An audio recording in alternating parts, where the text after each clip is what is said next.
நேர்கள் அனைவருக்கும் வணக்கம். இன்றைக்கி நம்ம பார்க்க போகிற வீடியோட டாபிக் பார்த்திங்கன்னா ஜாப். ஒருவருக்கு ஜாப் எப்போ கிடைக்கும் அப்படின்னு நம்ம பார்த்துக்கிட்டு இருந்திருக்கோம். நிறைய வீடியோஸ் போட்டிருக்கிறோம். ஒருவருக்கு எப்போ வேலை கிடைக்கும், எந்த மாதிரியான துறையில் வேலை கிடைக்கும், ஏன் அந்த வேலைக்கு போகிறார் அப்படிங்கிறதெல்லாம் நம்ம பார்த்துருக்குறோம். ஒருவருக்கு ஜாப் இழப்பு, வேலை இழப்பு எப்போ நடக்கும், ஏன் நடந்துச்சு, சரிங்களா? இதுதான் அவருடைய கேள்வி. ஸோ நம்மள்கிட்ட கஸ்டமராக வந்தவங்க அவங்களுடைய ஜாதகம் தான் நான் பார்க்க போகிறோம். ஸோ இப்போ ஒருவருக்கு ஜாப் இழப்பதற்கான காரணம் என்ன அப்படிங்கிறத நம்ம பார்க்கணும். ஓகேவா? ஒரு ஜாதகத்தில் உத்தியோகத்தை குறிக்கக்கூடிய பாவகம் 6ஆம் பாவகம். காரக கிரகம் அப்படின்னு பார்த்தீங்கன்னா சனி. ஸோ அப்போ சனி மற்றும் 6ஆம் பாவகம் இவ்வளோதான். அண்ட் தென் நீங்கள் அது அல்லாமல் உங்கள் ஜாதகத்தில் எந்த கிரக காரக தொழிலில் அல்லது உத்தியோகத்தில் இருக்கிறீங்க அப்படிங்கிறது ரொம்ப முக்கியம். அப்படி அந்த காரக தொழில் அல்லது உத்தியோகத்தில் இருக்கும் பொழுது அந்த காரக கிரகம் கோச்சாரத்தில் எங்கேயாவது பாதிக்கப்பட்டு அது தொடர்பான தசாபுத்தி அந்தரம் போணுச்சுன்னா அந்த கிரகத்தினுடைய பலம் குறையுதுன்னு அர்த்தம். அப்போ அன்னைய காலகட்டம் உங்களுக்கு அது சார்ந்த வேலையில் இழப்பு அல்லது வேலையில் ஒரு ஒர்க் டென்ஷன் அதிகமாக இருக்குது, அந்த வேலை செய்ய முடியாத ஒரு நிர்பந்தத்துக்கு தள்ளப்படுகிறீர்கள் அப்படின்னு கூட எடுத்துக்கலாம். சரிங்களா? இதுவும் ஒரு காரணம். ஸோ அப்போ 3 பாயிண்ட். சரிங்களா?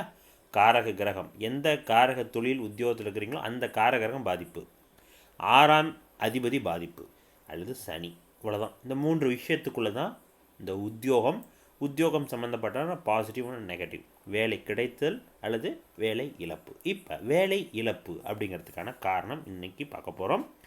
எப்போ கிடைக்க போகுது அப்படிங்கிறதையும் பார்க்க போகிறோம். ஓகேங்களா? உதாரண ஜாதகம் ஸ்க்ரீனில் வரும் பாருங்கள். இப்போ ஜாதகம் கும்ப லக்னம், 7ஆம் இடத்துல செவ்வாய், லக்னாதிபதி சனி எங்கே உட்காந்துருக்கார், 4ஆம் இடத்தில் குருவோடு. சனி குரு நின்ற வீட்டின் அதிபதி சுக்கிரன், ஆட்சி பலம்.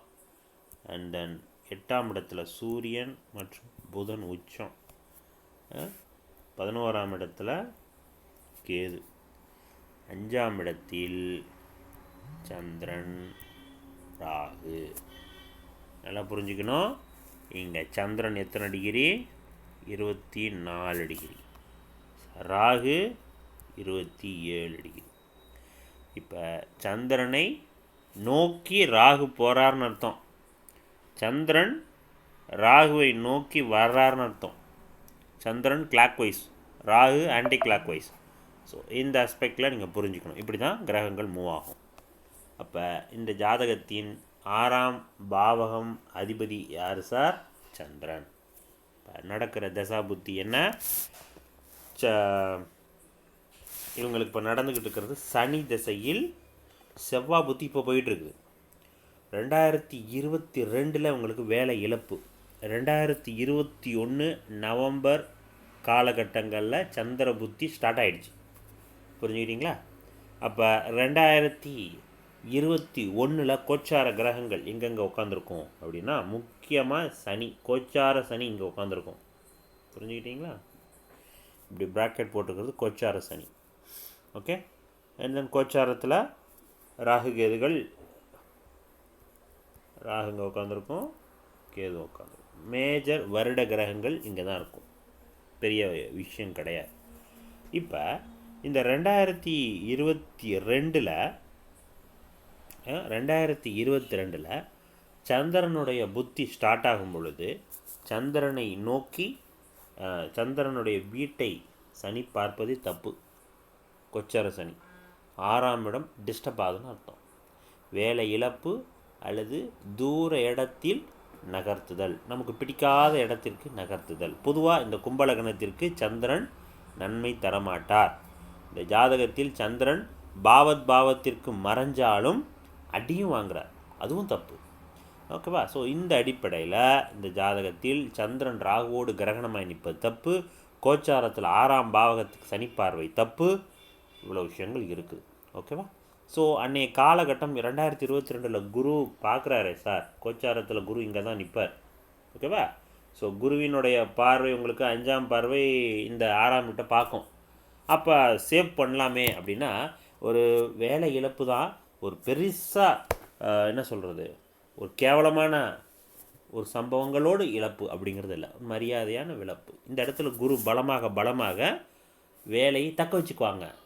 எப்படி, ஒரு கடினமான வேலை சுச்சுவேஷனாக காலம் இருந்திருந்தால் கூட அதை எப்படியாவது கஷ்டப்பட்டு வேலை செஞ்சு அல்லது இடம் மாற்றி நமக்கு பிடிக்காத இடத்துல வேலை செஞ்சாலும் நமக்கு பிடிக்காத ஒரு சர்க்கிளில் எப்படி அந்த மாதிரியான ஒரு ப்ராஜெக்ட்ஸு, அந்த மாதிரியான இடங்களில், அந்த மாதிரியான நபர்களோடு, அந்த மாதிரியான சுச்சுவேஷன்ஸில் வேலை செய்கிற மாதிரி சுச்சுவேஷன் இருந்தாலும் டேக்கிள் பண்ணிட்டு வந்துடுவாங்கன்னு அர்த்தம். இந்த குரு பார்வை பலமாக இருந்துச்சுன்னா, இந்த இடத்துல குரு பலமாக தான் நிற்கிது.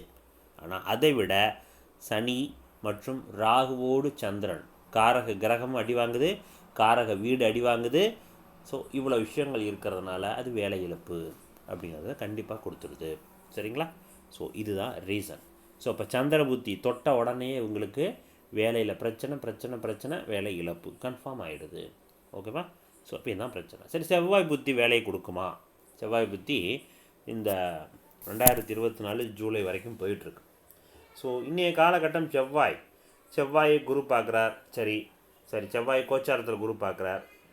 லக்னத்தில் சனியினுடைய பார்வையும் இருக்குது. இப்போ சனி பார்த்து செவ்வாய், நான் சொன்னேனே, வேலை உத்தியோகம்னா என்னென்ன கிரகம்? 6ஆம் அதிபதி சனி, அந்த காரக கிரகம், அவ்வளோதான். இப்போ சனியினுடைய பார்வை இருக்கும்போது வேலை கிடைக்கும். சனி செவ்வாய் காம்பினேஷன்ஸ் எப்பப்பெல்லாம் வருதோ அவங்களுக்கெல்லாம் உத்தியோகத்தில் ஒரு மிஸ் அண்டர்ஸ்டாண்டிங் அல்லது பிடிக்காத வேலை அல்லது ஒரு நாட் சாட்டிஸ்ஃபேக்ஷன் வேலை இப்படிலாம் எடுத்துக்கலாம். இந்த கேட்டகரியில் வைப்பாங்க. அப்போ வேலை உண்டு, ஆனால் பிடிக்காத சுச்சுவேஷன், பிடிக்காத இடம், பிடிக்காத ஒரு வேலை அப்படி கூட எடுத்துக்கலாம். சரிங்களா? இந்த கேட்டகரியில் தான் செவ்வாய் புத்தி நகர்ந்து கொண்டிருக்கும். எஸ், அடுத்த ஜூலைக்கு அப்புறம் வரக்கூடிய ராகு புத்தி கன்ஃபார்மாக வேலையை கொடுத்துரும். காரணம், 6ஆம் பாவகாதிபதியோடு இணைந்த ராகு, அவர் 5ஆம் இடத்துல உட்காந்துருக்கிறார்.